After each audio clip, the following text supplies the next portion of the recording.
Prof. Yusril tak mau menahan diri lagi, sebut kubu Anies Baswedan dengan Ganjar Pranowo aneh. Terkuak mereka bukan melawan KPU, tapi ternyata malah MK itu sendiri yang mereka lawan. Waduh, bagaimana bisa tuh?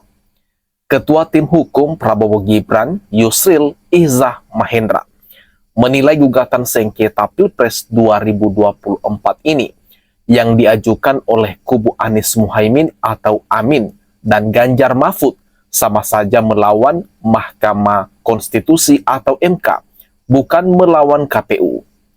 Kalau Pak Gibran yang maju didasarkan atas putusan MK dan minta MK mendiskualifikasi, maka kedua pemohon sebenarnya tidak berhadapan dengan termohon KPU dan kami sebagai pihak terkait, ucap Yusril pada Minggu kemarin 24 Maret 2024. Mereka berhadapan dengan MK sendiri. Nanti kita akan lihat bagaimana MK menyikapi permohonan ini, tambah dia lebih lanjut. Baik kubu Anies Muhaimin dan Ganjar Mahfud mengajukan gugatan ke MK agar Pilpres 2024 diulang tanpa keikutsertaan pasangan nomor urut 2 Prabowo Gibran. Kedua pasangan ini kalah dari Prabowo Gibran di Pilpres 2024 berdasarkan keputusan KPU. Yusril menjelaskan bahwa Gibran menjadi cawapres didasari putusan MK atas pasal dalam Undang-Undang Pemilu tentang syarat usia capres-cawapres. Jika kubu Anies Muhaimin dan Ganjar Mahfud MD menganggap keikutsertaan Gibran sebagai kecurangan, ia menganggap sama saja melawan putusan MK tentang syarat usia capres dan cawapres. Yusril menganggap langkah hukum yang dilakukan mengenai pencalonan Gibran di Pilpres 2024 sudah terlambat. Pasalnya Pilpres 2024 sudah selesai dilaksanakan. Dia juga menganggap aneh karena Anies Muhaimin dan Ganjar Mahfud baru mempersoalkan pencalonan Gibran setelah dinyatakan kalah pada Pilpres 2024 ini.